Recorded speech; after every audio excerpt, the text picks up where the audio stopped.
Hey everyone, welcome back to Breaking Down the Map, a show where we walk you through the Halo multiplayer maps and provide you with some tips and insights to improve your KD, win ratio, and also your self-esteem. I'm Andy Bravo-Didinsky, and in this episode we're going to be breaking down a map that's been recently added to Halo the Master Chief Collection, and it's one of the best one-sided objective maps in the franchise. It's Halo 2's Relic, now known as Remnant.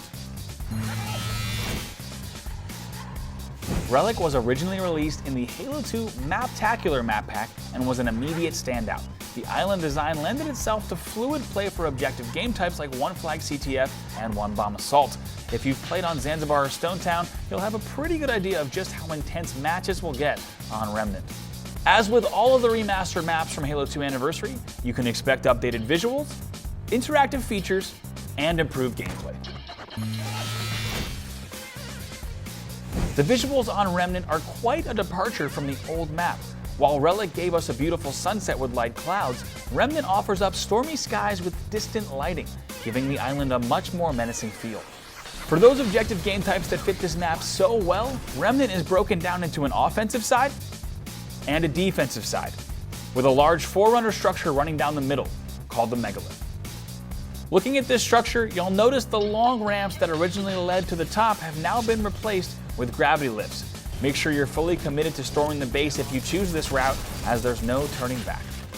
On the right side of Remnant, where you once found a Covenant sniper tower, there's now a base structure with a little bit more suitable cover for when you pick up that Covenant beam rifle. More on that later. An incredibly helpful addition to the map is this far less treacherous route to the top of the main base. Once you've made it to the top, this is a great spot to add defensive support to flags and bombs. A vital feature to objective-based game types on Relic was a two-way teleporter that can be activated from the main base. Unsurprisingly, it's back. Just walk up, press the button, and suddenly you can be on the beach and back in the blink of an eye.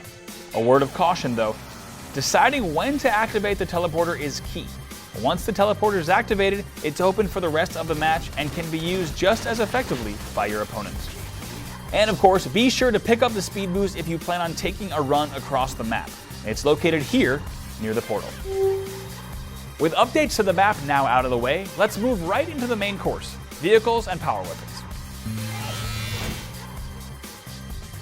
Remnant has two sniper rifles, the human and the Covenant variation, a sword, and the rockets. I suggest immediately getting to whichever one is closest to your initial spawn. If you're spawning on the beach, head to your right and snag the sniper rifle. I would suggest hanging here for a bit and racking up a few headshots before you take a spot on another part of the map. If you're on the opposite side playing defense, then hop on that ghost and head over here to the beam rifle spawn in the base structure that I mentioned earlier. This location doubles as a great sniping spot. Perhaps you want to get a little more up close and personal? Then head over here under the main base to grab the energy sword. Remember, keep it in your back pocket and only unleash it at the last second. Flaunting your energy sword is the fastest way to get a sniper bullet to the face.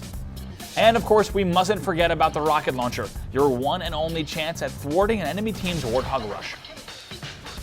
Speaking of the Warthog, let's tally up all the vehicles on the map. On the attacking side, you have a Warthog and a Gungoose. On the defending side, you have a Ghost at the main spawn and another Gungoose next to the rockets. A word of caution when hopping into a vehicle. With all the power weapons available on the map, evasive maneuvers are essential as enemy players attempt to snipe you out of the driver's seat or simply blow you up. But for those times when vehicles and power weapons might not be an option, there are plenty of old favorites to choose from throughout the map. The number one choice is obviously the battle rifle. Here are the main four on Remnant. One near the opening portal, one on either side of the megalith on the left and right, and lastly, one near the beam rifle. If the Covenant carbine is more your jam, one can be found on the left side of the megalith, one near the ghost spawn in the back of the base, and one in the middle of the map here. You can also pick up a plasma pistol on either side of the portal and pair them with a BR or carbine for that deadly combo. Other primaries on the map include the suppressed SMG near the portal and on the right side of the main base, the shotgun in the front of the base, and numerous assault rifles littered about the map. For secondaries, plasma rifles and needlers can be found on either side of the base, while the Magnum can be picked up in the middle of the map.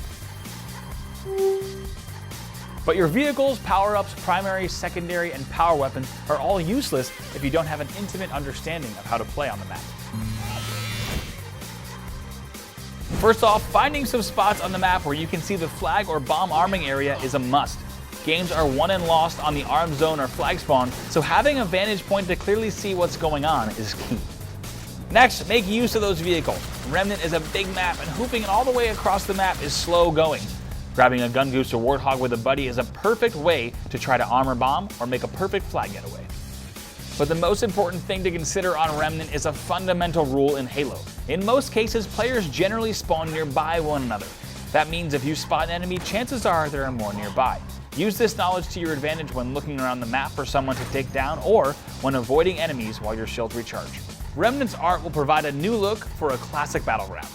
A big forerunner structure, stormy skies, and lots of explosions accompany this map, and I'm glad we get a chance to play on it once again. Thanks for joining us. Stay tuned for the return of breaking down the map this fall with Halo 5 Guardians.